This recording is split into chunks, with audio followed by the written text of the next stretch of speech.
ময়দানে মাহশর যখন কায়েম হবে তখন আল্লাহ বিচার স্টার্ট দিবেন, শুরু করবেন। বিচার স্টার্ট দিতে হবে না? বিচার তো শুরু করতে হবে। তখন আল্লাহ রাব্বুল আলামিন তিন ধরনের মানুষকে ডাকবেন বিচারের জন্য। কয় ধরনের? কয় ধরনের? জোরে বলেন। তিন ধরনের। কারণ শীতের দিন তো মাফলার দিয়ে যেভাবে মুখ টুক বাঁধছেন, এটা ফাঁক কইরা মনে করেন সুবহানাল্লাহ বলাও কঠিন, তিন বলাও কঠিন। কথা ঠিক না? আবার যদি না বলেন তাহলে তো অন্যদিকে চলে যাবেন। আল্লাহ বিচার শুরু করবেন তিনজন মানুষকে দিয়ে।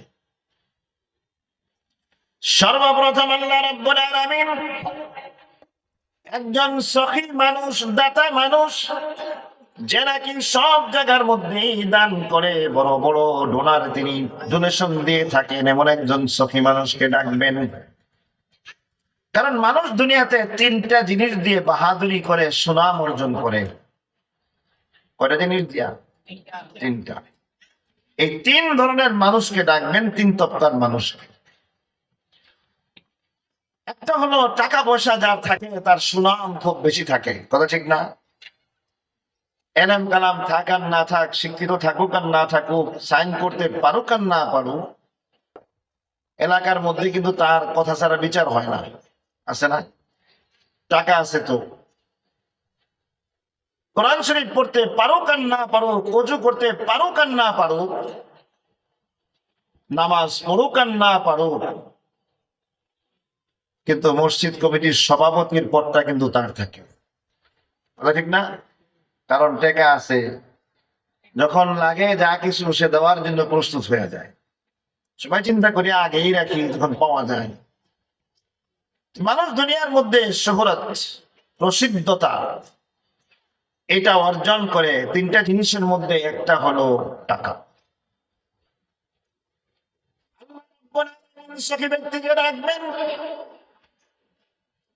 ডাক দিয়ে আল্লাহ রাব্বুল আলামিন বলবেন, বান্দারে দুনিয়ার বুকে তোমাকে অনেক টাকা পয়সা দিয়েছিলাম। বান্দা বলবে, হ্যাঁ আল্লাহ, আপনি অনেক টাকা দিয়েছিলেন,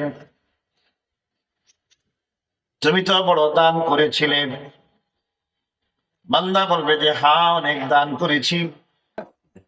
এমন মানুষ আমার কাছে এসেছে, যেই আসুক না কেন, মেয়েকে বিবাহ দিতে পারে না, বিবাহের দায়িত্ব আমি নিয়ে বিবাহ দিয়ে দিয়েছি।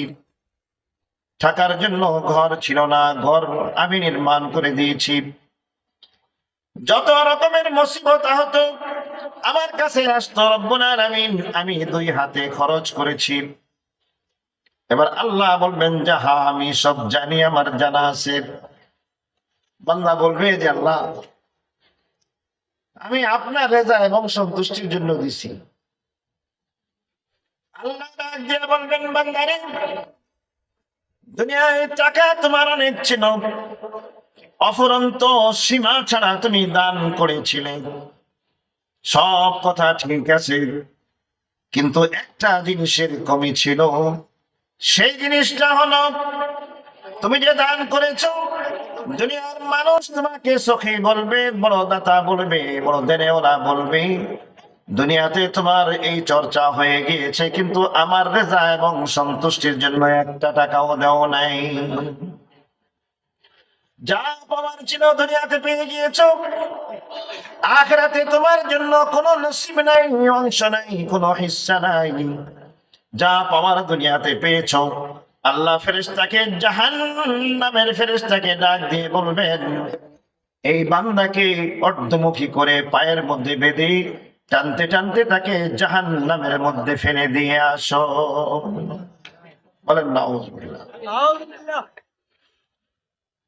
তিনজন যাদের থেকে বিচার শুরু করবেন, দুই নম্বর ব্যক্তি হলো শহীদ। মানুষের কাছে সবচেয়ে প্রিয় জিনিস হলো জীবন। এর চেয়ে প্রিয় জিনিস মানুষের কাছে অন্য দ্বিতীয়টা না। কারণ মানুষ বাঁচার জন্য, একদিন বাঁচার জন্য, 2 দিন বাঁচার জন্য লক্ষ লক্ষ টাকা মেডিকেলের মধ্যে আইসিইউর বিল দেয়, সিসিউর বিল দেয়। আপনার একদিনই বাঁচা যায়। কথা ঠিক না? অসুস্থ হয়ে পড়লে টাকা পয়সা নাই, ভিটা বাড়ি বিক্রি করে হলেও, ঘরের টিন বিক্রি করে হলেও ওষুধ খায়, বাঁচানি যায়, সুস্থ থাকা যায়। মানুষ সবচেয়ে বেশি প্রিয়, সবচেয়ে বেশি ভালোবাসে নিজের জীবনকে। আল্লাহ রাব্বুল আলামিন ডাক দিয়ে বলবেন, বান্দারে তোমাকে আমি একটা জীবন দিয়েছিলাম, বড় শক্তি ছিল, তুমি আল্লাহর রাস্তায় জিহাদ করতে করতে তুমি তোমার জীবনটাকে উৎসর্গ করে দিয়েছো। কাফেরদের আঘাতের কারণে নিজের জীবন শহীদ করে দিয়ে দুনিয়া থেকে তুমি বিদায় হয়ে গিয়েছো। বান্দা বলবে যে হ্যাঁ রব্বুল আলামিন, আপনার দিনকে প্রচারের জন্য, জিন্দা করার জন্য আমি শহীদ হয়েছি। তোমার বড় নাম ছিল, চর্চা ছিল। বলবে হ্যাঁ আমার বড় নাম ছিল, মানুষ আমাকে বড় বাহাদুর বলে চিনত। এবার আল্লাহ বলবেন, তোমার সমস্ত কার্যক্রম যা তুমি দুনিয়াতে করেছো, সব জিনিস আমার জানা আছে, তুমিও স্বীকার করতেছো, আমিও স্বীকার করি, অন্যায় করি না। বান্দারে তুমি নিজের জীবনকে, প্রিয় জিনিসকে শহীদ করেছো, আমি রব্বুল আলামিনের রেজা এবং সন্তুষ্টির জন্য নয়। যে জীবন দিলা আল্লাহ নিয়ে আমার উপরে খুশি থাকে, এটার জন্য নয়। মানুষ তোমাকে বাহাদুর বলবে, মানুষ তোমাকে বীর বিক্রম বলবে, মানুষ তোমাকে বড় যোদ্ধা বলবে, এই সমস্ত জিনিসের জন্য তুমি করেছো। দুনিয়াতে তোমাকে যোদ্ধা বলেছে, বীর প্রতীক বলেছে, বীর বিক্রম বলা হয়েছে, যত রকমের উপাধি দিল সব তোমার মৃত্যুর পর অনুসরণ করা হয়েছে। কিন্তু আমি তালাশ করে দেখেছি, তোমার এই শহীদ হওয়ার মধ্যে আমার সন্তুষ্টি উদ্দেশ্য ছিল না। তোমার যা পাওয়ার ছিল দুনিয়াতে পেয়ে গেছো, আখিরাতে কোনো অংশ নাই। জাহান্নামের ফেরেশতাকে ডেকে বলবেন, ও ফেরেশতা, তাকে অর্ধমুখী করে পায়ের মধ্যে বেরিয়ে পড়াইয়া টানতে টানতে তাকে জাহান্নামের মধ্যে নিয়ে যাও। 3 নম্বর ব্যক্তি, এটা বলতে গেলে আমাদের কলিজা কেঁপে ওঠে, অন্তর কেঁপে ওঠে। উলামা একরামদেরকে ডাকবেন, ইলমের মাধ্যমে, জ্ঞানের মাধ্যমে মানুষ দুনিয়াতে পরিচিত হয়, সম্মানিত হয়।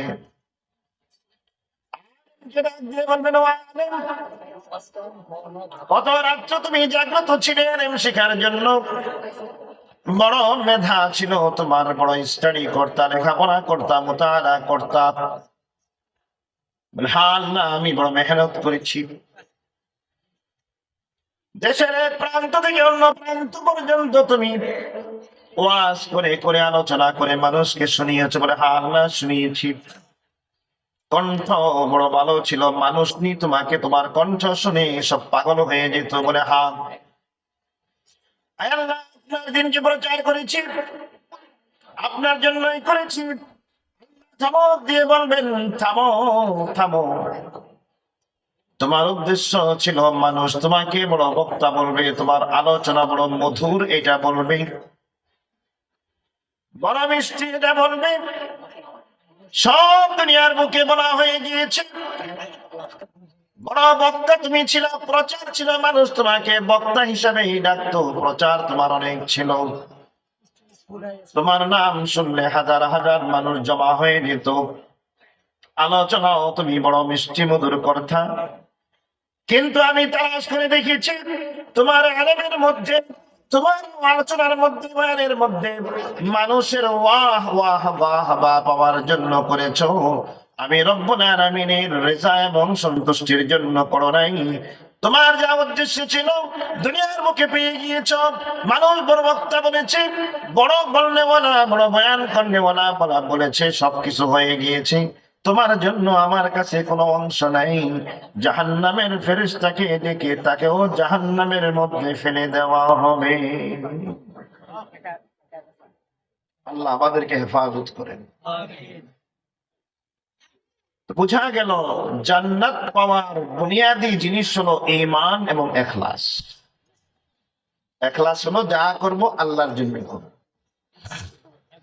এই যে মাহফিল সাজানো হলো, এলাকার মানুষেরা দিন নাই রাত নাই কষ্ট করে করে মানুষকে দাওয়াত দিয়েছেন, সহযোগিতা নিয়েছেন। যদি একটু আমরা নিয়তটাকে ঠিক করে নেই যে আমরা আল্লাহর রাজি এবং সন্তুষ্টের জন্য এই মাহফিল করতেছি, তাহলে নাজাতের জন্য আমাদের এই মাহফিলটাই যথেষ্ট হয়ে যাবে ইনশাআল্লাহ। কথা ঠিক না? আচ্ছা, এই নিয়তটা করতে কোনো টাকা পয়সা খরচ হবে? এই নিয়ত করতে কি আপনার অনেক সময় লাগবে? কারো কাছে যে পীর মুরিদ হইয়া তারপরে তার কাছে বলতে হবে যে আমি ইখলাস ঠিক করতে এসেছি, তুর পাহাড়ে গিয়ে দোয়া করতে হবে? এক সেকেন্ডের মধ্যে যদি নাকি নিয়তটাকে চেঞ্জ করে ফেলে, নামাজ রাকাত পড়ি আল্লাহ তোমার জন্য, রোজা রাখি তোমার জন্য, হজ করি তোমার জন্য, আয় আল্লাহ কম পারি বেশি পারি যা দান খয়রাত করি তোমার জন্য, যত রকমের নেক আমাল গুলো করি রে খোদা এটা তোমার জন্য করি, মনে মনে আপনি ধারণা করলেন এটাকে আল্লাহ রাব্বুল আলামিন কম আর বেশি দেখবে না, আল্লাহ শুধু কোয়ালিটি দেখবে, কোয়ান্টিটি দেখবে না।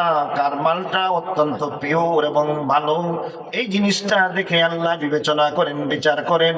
যখন কোয়ালিটি পেয়ে যাবে, এইটা আল্লাহ রাব্বুল আলামিন এই আমলটাকে নিজের কুদরতি হাত দ্বারা ধরে তার খাজানার মধ্যে জমা করে রেখে দেয়। আল্লাহ যে আমাদের ইবাদত কবুল করবেন, ইবাদত করলেই ফট করে কিন্তু কবুল করে না। স্বর্ণ যখন নাকি আপনি দোকানে বিক্রি করতে নিবেন, তখন এই স্বর্ণ গেলেই দোকানদারে কি আপনি রাইখে টাকা দিয়ে দেয় না ঘষে কষ্টি পাথরের মধ্যে ঘষা দেয়, ভালো করে ঘষা দিয়ে এটাকে দেখে দেখা বলে যে নিয়ে আসছেন তো 18 ক্যারেট, নাই কিছু, এত দাম পাইবেন। আবার একটা নিয়ে গেছেন ঘষা দিয়ে ড্রামে ফেলাই দিয়ে নদীর ফেলাই দিয়ে নিয়ে শুধু পিতল, কিচ্ছু নেই। কথা ঠিক না? থেকে ঘষা দিয়ে বলে বলে এটা 22 না 24 ক্যারেট, যত্ন করে রাইখা বলে এত টাকা দিন নিয়ে যাবে। দুনিয়ার মানুষ যখন কোন জিনিস ক্রয় করে সেই জিনিসকে যাচাই বাছাই করে ঘষা দিয়ে তার ক্যারেট দেখে যখন গ্রহণ করে, আপনার ইবাদত আল্লাহ গ্রহণ করবেন। এইটা কি আল্লাহ ঘোষণা না দিয়ে রাখবেন কি? 7টা আসমানের মধ্যে আল্লাহ 7টা চেক করেন, 7টা চেক পোস্ট। 7 আসমান পাড়ি দিয়ে আল্লাহ রাব্বুল আলামিনের উপরে সে মহল্লার কাছে ইবাদত যায়।